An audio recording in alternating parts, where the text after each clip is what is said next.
Imagine looking at your dashboard right now. Oh, the dream, right? Yeah, exactly. You've got 10,000 likes, maybe 500 shares.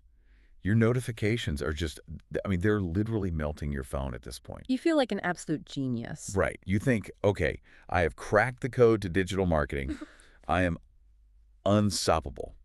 And then, you confidently log into your bank account. And there's nothing. Absolutely zero new revenue. Mm. Just this glaring, incredibly uncomfortable emptiness. It's brutal.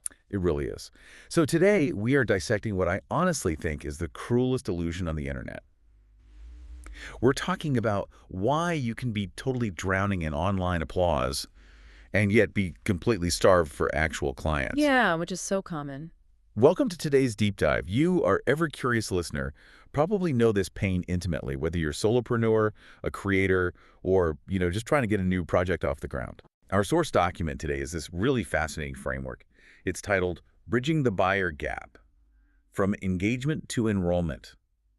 And our entire mission right now is to kind of deconstruct this illusion of success and figure out how to radically shift your strategy. Right, moving away from just chasing empty reaction. Exactly. From getting applause to actually getting results. And it's a brutal reality check, but a super necessary one. To understand why this happens, we really have to look at the central metaphor that the source text establishes right at the beginning. The smokescreen. Yes, the digital smokescreen. I just think it's a brilliant way to conceptualize what's happening to you online. Yeah. Think about the mechanical function of a smokescreen on a real battlefield. It hides things. Right, it actively obscures reality. It blinds you to what is actually happening on the ground. So in the creator economy, that constant high-frequency stream of vanity metrics. Like the likes, the comments, all of that. Exactly. The retweets, the shares. It creates this very warm, very comforting smokescreen that completely hides the fact that your actual client pipeline is just bone dry. Okay, let's unpack this, because I'll admit it, I am definitely guilty of this. We all are, honestly. If I see my engagement drop, my ego just takes a massive hit. My brain immediately tells me, uh-oh, I'm losing relevance. Mm-hmm. And I immediately want to post like a meme or a hot take just to get those numbers back up. Because it feels good. Right. Yeah. How do we break that psychological addiction?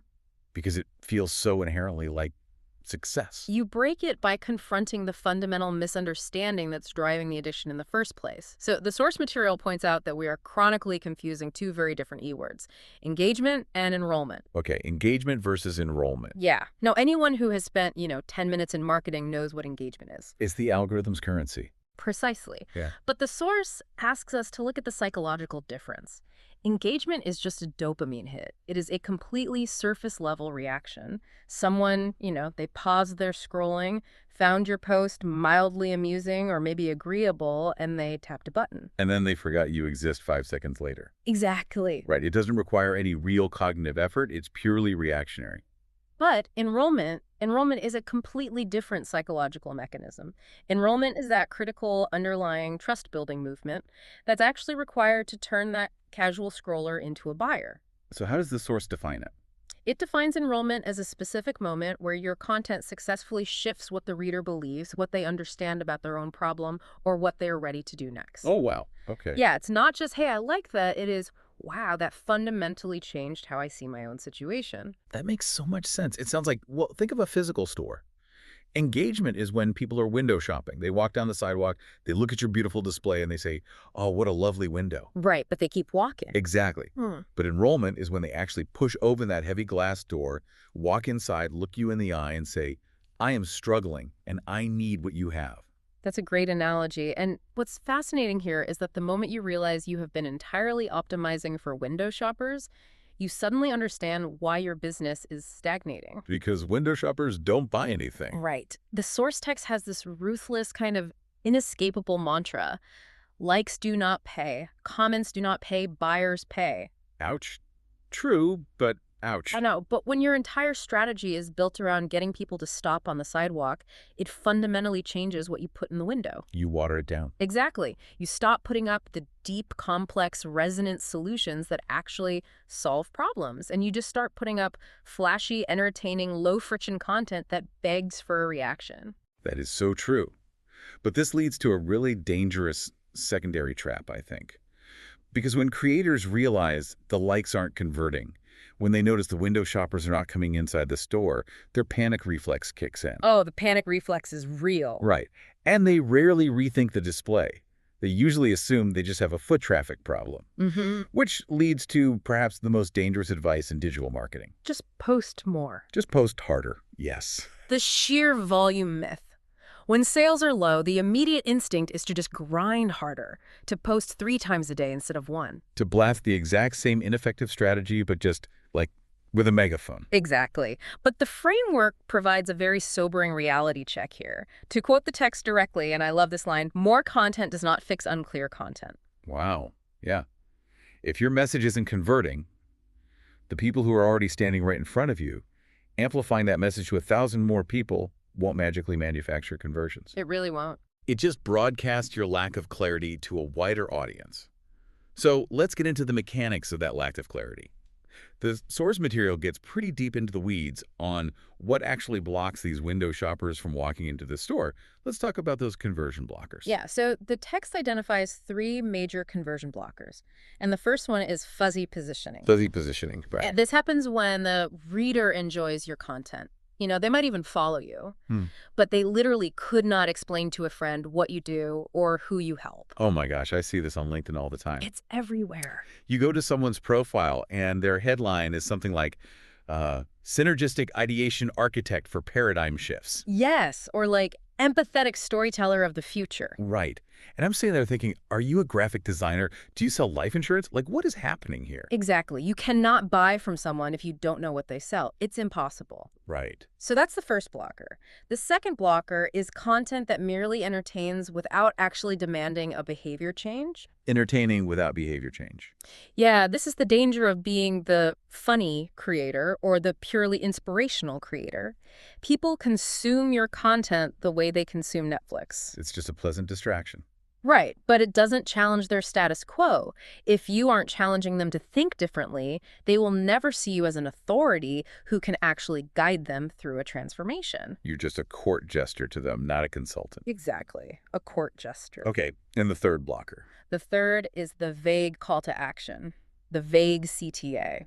Yeah. You've done all this hard work of capturing their attention, maybe even shifting their perspective, and then your final instruction is DM me to learn more, or link in bio. Which is so passive. Incredibly passive. You aren't giving them a clear, high-intent instruction on exactly what step to take next to solve their specific problem. Okay, I have to play devil's advocate here, though. Go for it. Let's say I fix my positioning. I challenge their behavior, and I write these strong, specific CTAs. So I'm no longer doing the clickbaity, algorithm-friendly stuff.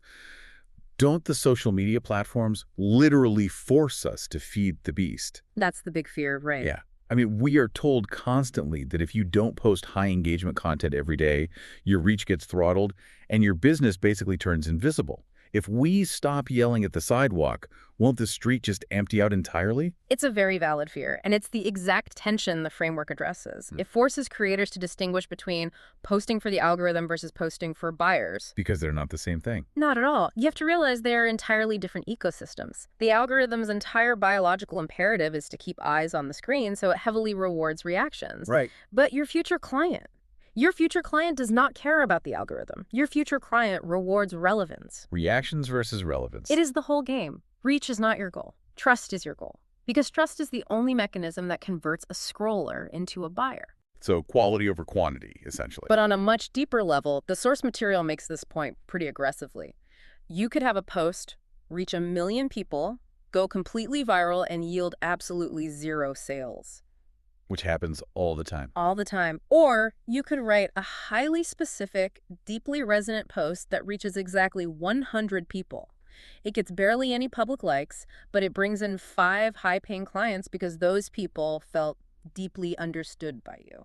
Okay, that is a complete paradigm shift for anyone who has been just staring at their follower count for the last 3 years. Oh, absolutely. But it begs a massive follow-up question. If we are completely abandoning this strategy of posting loudly for algorithmic reach, how exactly do we engineer this relevance? How do we manufacture trust on a screen?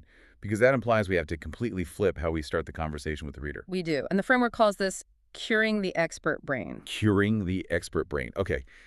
The text has this striking rule that really stopped me in my tracks when I read it. It says, do not start with your topic. Start with their tension. Yes. Start with tension. But wait, starting with tension goes against almost every piece of conventional inbound marketing advice out there. Every guru tells us to add value immediately. Give away your best tips, show them you're an expert, teach, teach, teach. Why is the source telling us to do the exact opposite? Well, if we connect this to the bigger picture, it explains why so much incredibly smart, well-researched educational content totally flops online. Interesting. If you jump straight into teaching, you lose the sale. Logically, it seems right to prove your worth by dropping facts, but psychologically, it fails miserably. Why is that? Think about how human beings actually operate when they are in distress. It's like trying to teach someone the fluid dynamics and the physics of how a life jacket is stitched together while they are actively drowning in a lake. Right. They do not want a college lecture on buoyancy. They just want you to acknowledge they're sinking and throw them the damn rope. Exactly. You absolutely must name the reader's frustration first. Empathy must precede education. Empathy before education. Always. If a reader does not feel that you intimately understand the specific, agonizing pain of their current situation, they will not trust your solution, no matter how brilliant your expertise is. Here's where it gets really interesting, though. The source material doesn't just preach this philosophy. It actually provides a structural mechanism to force this change. Yeah, the 6-day challenge. Right. The document outlines this 6-day challenge that uses direct AI integrations to actively break the user's bad habits. It creates this objective feedback loop between a creator's raw ideas and very specific AI prompts. Let's look at how this AI actually rewires a post, because this is where the theory becomes practice. The AI integration is arguably the most powerful part of the framework because, well, it removes the creator's ego from the equation entirely. Which is hard to do on your own. Extremely hard. The AI acts as an incredibly harsh but accurate mirror. Let's use an example to make this concrete for the listener. Say you have someone running a logistics consultancy. The expert brain sits down and writes a post that starts something like this. Here are 3 ways to optimize your supply chain logistics through integrated software. Sounds familiar. Right. It's dry, it's a textbook, it's just a topic. And no one is going to stop scrolling for that unless they're already actively looking for a textbook. Exactly. But when you run that through the framework's AI prompt, the instructions actually force the AI to completely scrap that expert intro. The prompt demands that the first 2 sentences explicitly name the reader's feeling of tension. Right. So the AI flips it from topic to tension, and the output becomes something like, you are losing 15% of your profit margin every single month simply because your warehouse software refuses to talk to your shipping provider, and you are tired of manually fixing the errors. Suddenly, the buyer is sitting up in their chair. Exactly. They are listening because you just described their typical Tuesday morning. And the framework takes this even further, doesn't it? Yeah. Another part of the challenge actually uses AI to generate 2 distinct versions of the user's post side by side. Yes, the side-by-side comparison. That is where the light bulb really goes on for people. Because it's undeniable. It is undeniable. The AI generates one version of the concept that is highly optimized for algorithmic reach. Does it broad. Broad, slightly sensational, totally designed for easy likes from a mass audience. But right next to it, the AI generates a version optimized purely for buyer readiness. So it's very different. Completely different. It is highly specific, it speaks directly to an acute pain point, and it asks for a deeper level of cognitive commitment from the reader. Seeing them next to each other allows the creator to physically see the difference between window shopping content and enrollment content. You literally see the smoke screen versus the reality. Right there on the screen. Okay, so let's say you've done this. You are doing the hard work, you've gone through the AI prompts, you've successfully cured your expert brain, and you are starting every single piece of content with tension instead of a textbook topic. You're doing everything right. You are writing for relevance and trust. Let's talk about the hangover. Oh, the hangover. Because if you do this correctly, your vanity metrics are going to tank. Your overall engagement numbers will go down because you are no longer writing for the masses. Oh, it is an absolute guarantee. When you narrow your focus to speak only to the people who are actually qualified to buy from you, the general public will just scroll right past. And that hurts. It hurts your ego. It hurts a lot. So how do you measure success if you can't trust your social media dashboard anymore? If you can't get that quick dopamine hit from the view counter, how do you know if this highly specific tension-first strategy is actually working? Am I just supposed to stare at an empty notifications tab and trust the process? This is the crucial pivot the source outlines as you near the end of the framework. You have to start tracking the numbers your dashboard won't ever show you. The invisible metrics. Yes, you have to track the invisible metrics. What does that actually look like mechanically? Like day to day? Real signals of trust are not found in a graph or a pie chart provided by an app. They are found in the direct messages. They are found in the reply to emails. In private conversations. Exactly. The text explains that true validation happens when someone takes the high-friction step of reaching out to connect your content precisely to their actual real-life situation. So rather than looking at a post that says 100 likes, you are looking for the one DM that says, I read your post today and I felt like you were reading my diary. This is exactly what my executive team is fighting about right now. Precisely. That qualitative data, the specific phrases they use, the context they provide, is infinitely more valuable than 1,000 anonymous thumbs-up emojis. Because it proves enrollment. Right. But to your point, qualitative data is messy. It doesn't neatly graph itself. Which is why the text recommends implementing a very deliberate 10-minute weekly tracking habit. Okay, walk me through that. What am I doing for those 10 minutes? It's simple. You don't need a complex CRM or an expensive software suite. You just block off 10 minutes at the end of your week, maybe Friday afternoon. Okay. You open a basic spreadsheet or even just a physical notebook, and you go through your sent folder, your DMs, your comments, and you actively log those moments of genuine connection. Like tracking the actual conversations. Yes. Did someone ask a buying question even if they didn't buy yet? Did someone reply to your newsletter with a personal story about their business? What exact words did they use to describe their tension? You log it. So you are manually measuring actual audience connection and buying readiness. Exactly. So what does this all mean for you, the person listening to this right now? The ultimate transformation promised by the source material isn't just, a list of copywriting tips or a new way to game the algorithm. No, not at all. It's a fundamental rewiring of your business psychology. You have to actively stop the urge to water down your expertise just to get platform approval. You literally have to break the habits that built your ego in the first place. And it requires an immense amount of professional discipline. You have to be able to look at a post that got incredibly low public engagement, but generated 2 highly qualified deep conversations in your inbox and train your brain to recognize that as a massive victory. Right. You are adopting what the text calls conversion thinking. Conversion thinking. I love the weight of that phrase. Mhm. How would you summarize that mindset for our listener? Conversion thinking means that every single sentence you publish is deliberate. It is never just there to sound smart. It is never there just to fill space or hit a daily posting quota. Because that's just adding to the smokescreen. Right. Every sentence is intentionally engineered to shift a belief, to clarify a problem, and to push the ideal client inevitably toward a buying decision. You aren't just making noise on the sidewalk anymore. You are actively building a bridge to your front door. This has been a massive paradigm shift. Yeah. Let's do a quick recap of the journey we just took through this framework. Sure. We started by identifying the digital smokescreen, which is that incredibly common trap of confusing surface-level, dopamine-driven engagement with actual trust-building enrollment. Right. And we looked at why the panic reflex to just post harder is a total myth that only amplifies your existing conversion blockers, like fuzzy positioning and vague calls to action. We also explored the necessity of curing the expert brain. We discussed how leaning on AI prompts can actually force us to start with the buyer's tension, proving we understand they're drowning before we ever try to hand them a life jacket of education. And finally, we talked about the discipline required to ditch the vanity dashboards altogether, walking away from the dopamine of the algorithm and instead tracking real, qualitative connections through a dedicated weekly habit, which ultimately shifts our entire operational mindset to conversion thinking. It's so powerful. It really is. And before we wrap up today, I want to leave you with a final lingering thought. It's a hypothetical scenario that really pushes this idea of escaping our dependency on algorithms. I love this part. Imagine you woke up tomorrow morning and every single social media dashboard, every like button, every view counter, and every follower metric was permanently deleted from the internet. Just gone forever. Gone.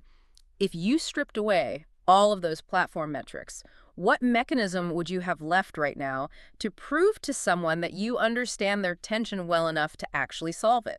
That is a brilliant and genuinely terrifying question to end on. If the smokescreen vanishes completely, what is actually left of your bridge? Thank you for joining us on this deep dive. Take a hard, honest look at your own digital smokescreens this week, and we will see you for the next conversation.